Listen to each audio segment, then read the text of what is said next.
All right. Good day, everyone. This is CJ with Rogue Money, and it's that time of the week again for another edition of Hanging with Harley Schlanger. Very excited today to have Harley joining us. Harley does tremendous work with LaRouche PAC, with the Schiller Institute, and we are very excited to have him joining us today. So, Harley, how are you, sir? I'm doing fine. How are you, CJ? I'm doing great, Harley. It's a very exciting time. I've watched the most recent interview with Helga, and there's a lot of great information, and I think it's important that we share that with our listeners. Well, and we just did another one today, and I can tell you what she said is that there's real cause for optimism that the Mueller investigation, the wheels are coming off the railroad. It's still flying down the track, and they're not going to stop. But the exposés of the recent weeks have really taken a toll, and you can see that by watching how hysterical Adam Schiff, the Democrat from California, has been in the last days. He's accusing anybody who says there's a conflict of interest with Mueller of having a pernicious view of the law. So that means he's obviously hysterical. Now, the real important situation is that we've got to put this investigation out of its misery, because as long as it continues, you have pressure on Trump to accept the support of the neocons in his administration, which means that even though he's trying to continue with this policy of cooperation with Russia and China, people like Dina Powell, who are out front saying that the United States is in competition and possibly aggressive rivalry from Russia and China. McMaster went so far as to say the old geopolitics is back with a vengeance. So we're dealing with a very dangerous situation. And as you know, and I know the listeners at Rogue Money know, that when you're dealing with these kinds of problems around Christmas time, just like the August, the end of the summer, it's a time of war, of coups, of false flags, of invasions. And so we have to be very alert through this period and make sure that the pressure continues on the Congress to either dump Mueller or start investigating his investigation. Yeah, I absolutely. I mean, with the amount of corruption that's been exposed, and your articles that we've been sharing on Rogue Money, the Mueller investigation, criminality in the open, time to end the reign of geopolitics was completely, on point. Well, and this is why this national security strategy document that came out the other day, people have to look at it and realize that it, more than anything else, it shows the nature of the faction fight within the administration. It identifies Russia and China as aggressive rivals, doesn't say enemies, but it's written in the old geopolitical terms.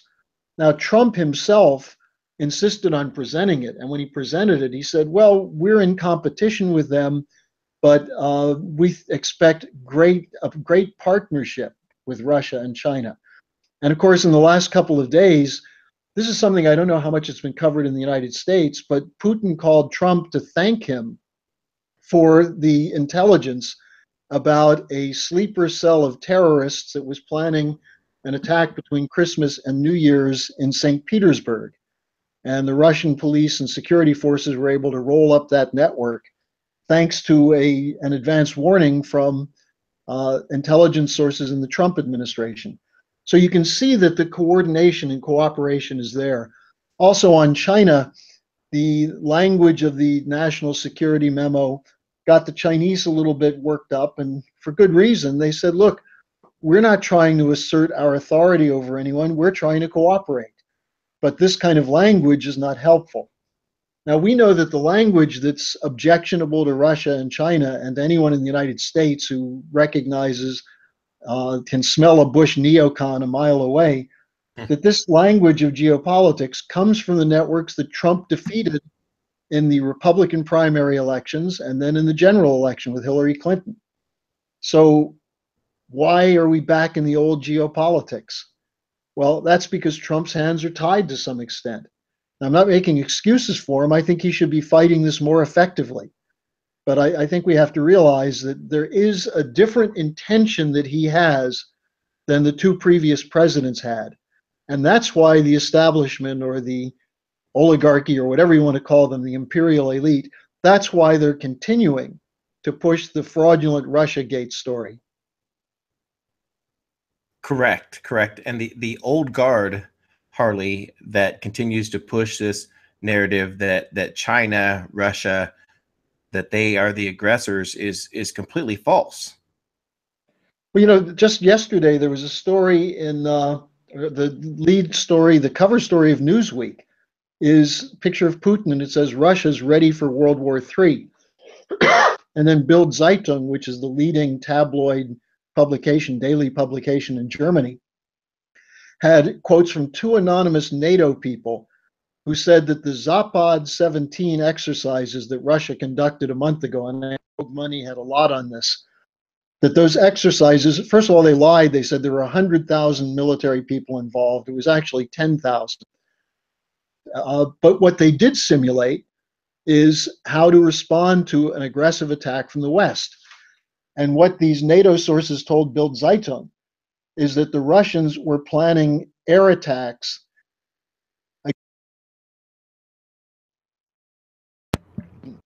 Harley, I think we lost like the last 5 seconds. That what these sources said is that the Russians were planning airstrikes on air bases in Germany, Sweden, and Finland, as well as overrunning with troops the three Baltic nations.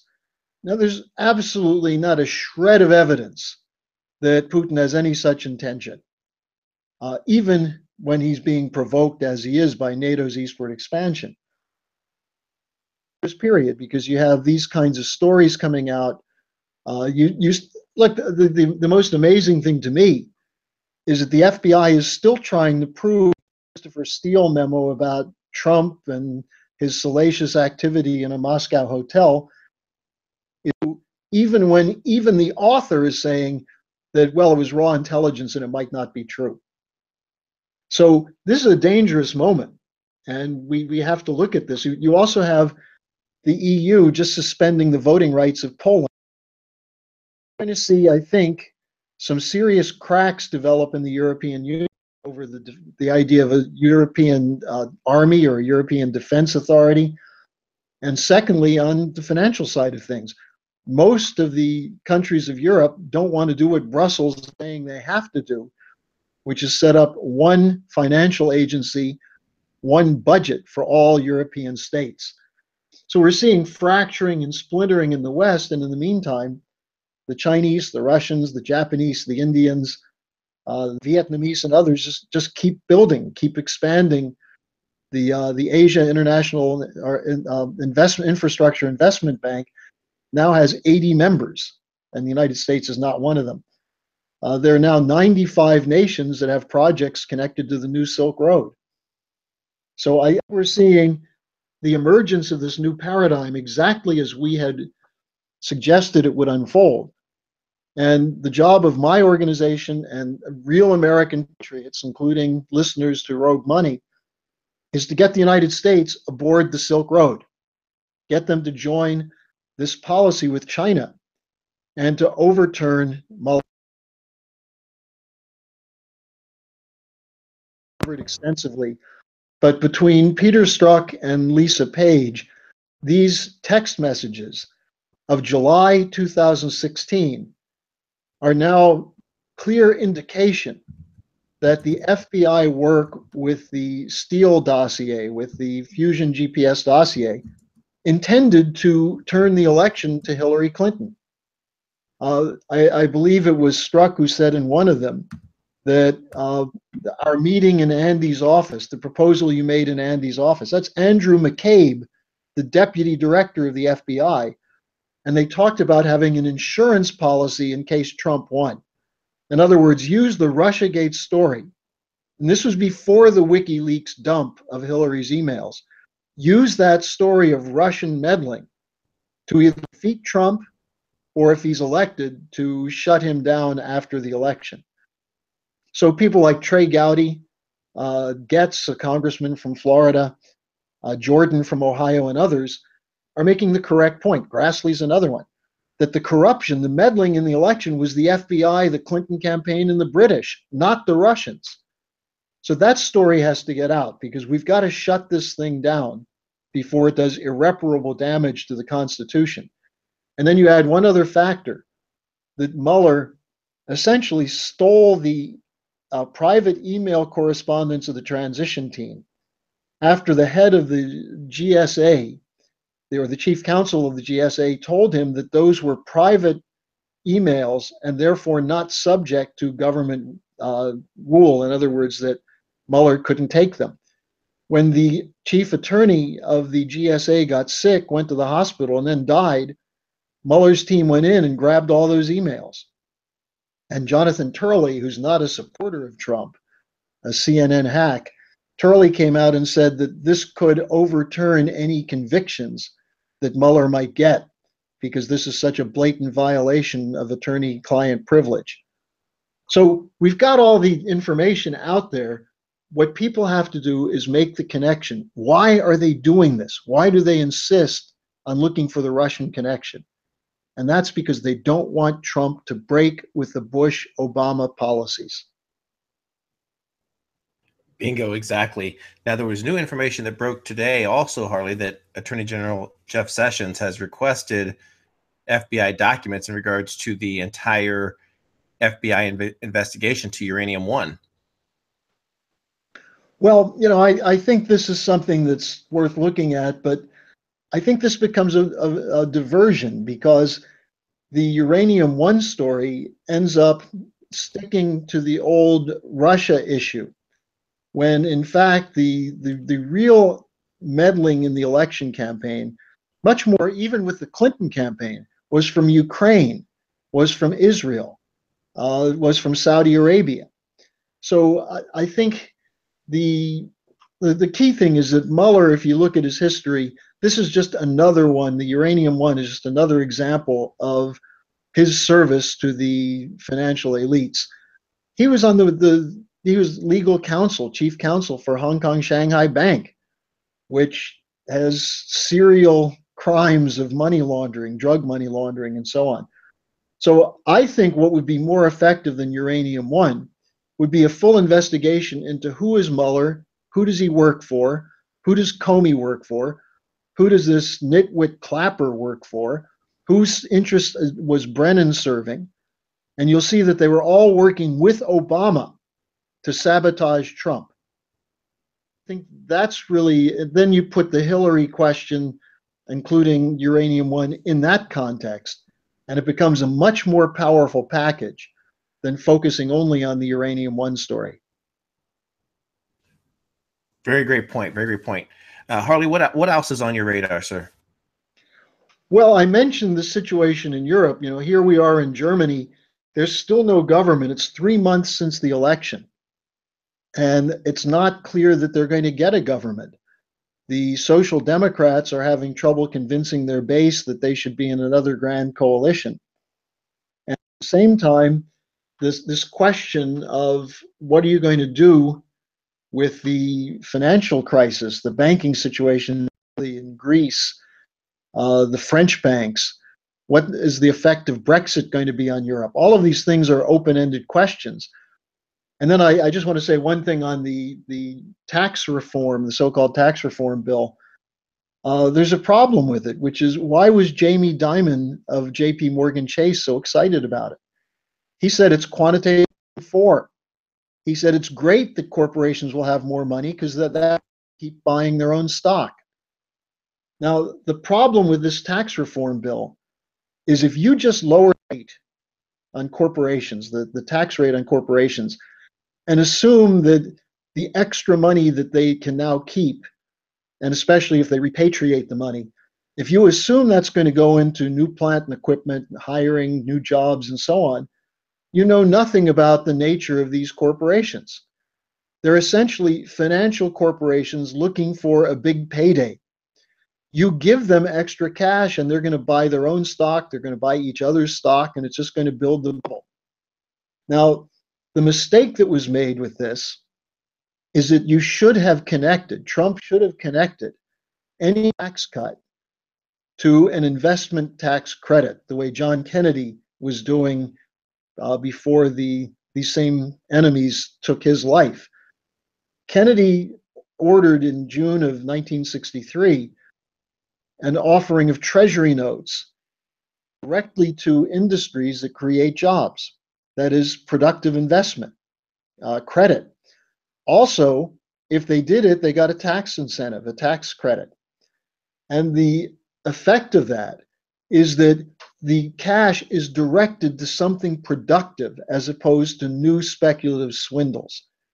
So when Jamie Dimon is cheering something on and Wall Street is glowing with happiness, people should read between the lines. It's not just that they're giving the rich more, it's that they're accelerating the rate at which money flows into speculation. Bingo, bingo. I mean, it means they have to go to much more risky speculative investments to make a return. So this is not a good thing for the United States. Correct, correct. Yeah, and that's kind of how I read between the lines. It was more of a corporate bailout, and here we go, Dow 29K. Here we go, because it'll just continue to make the Dow Jones, the stock market, just continue beyond record levels. Well, think about Dimon's comment, quantitative easing 4. What he's basically reflecting is that since 2008, we've had a regime of first bailouts, the direct bailouts from the government, and then indirect bailouts from the US Federal Reserve. And what is the Federal Reserve doing? Buying junk bonds from corporate balance sheets and banking balance sheets in return for new money. All that does is ensure that the speculative bubble gets bigger and bigger and bigger. The only way to keep a speculative bubble from popping is you take the air out of it while you're channeling investment into something real. But that's not part of the tax reform bill that got through the Republican Congress. And there's a reason, because a lot of the Republicans who claim to be supporting Trump are really submarines for the Wall Street financial interests. And the only surprise there is that the Democrats, who are also owned by the same master, oppose this for their own reasons.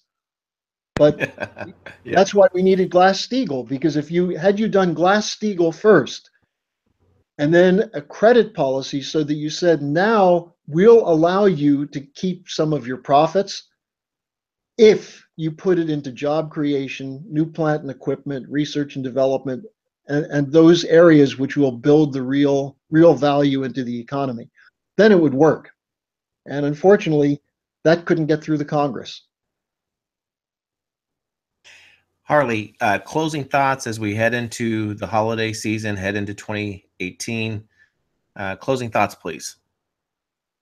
Be very awake this Christmas and New Year's period.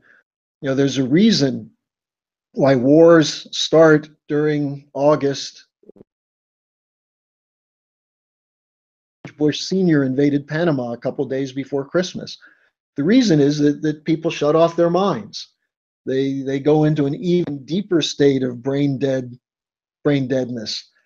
And those of us who realize the dangers that are lurking as long as this financial oligarchy is left on its 2 feet have to be quite alert and make sure that we continue an escalation to expose the Mueller investigation and the reasons behind it, and also to make sure that support Trump, including Trump himself, know that the American people are still behind him, provided he sticks to his campaign promises. So I think the message for Christmas is enjoy yourself. I wish a Merry Christmas to the listeners of Rogue Money, but don't drink too much rum punch. Great point. Great point. And then also, please, Harley, how can our listeners learn more about your work, please? Well, there are a couple of places. The LaRouchePack.com is the best place to go for daily updates. It's LAROUCHEPAC.com. The second place to go is my blog, and I am posting articles every week, and that's lpac.co/Harley. So it's lpac.co/Harley. And the third place to look is on the new.schillerinstitute.com website, where we have these weekly interviews now with Helga Zeplerush. And you've been posting some of them, and I'm very pleased that you're doing that, and I hope your listeners are enjoying them. Yes, very, very much so. So very good. Well, Harley, Merry Christmas to you and your family as well. I want to thank Rogue Money fans for listening in. This is CJ and Harley Schlanger with another Hanging with Harley. Everyone take care and enjoy your day. Thank you.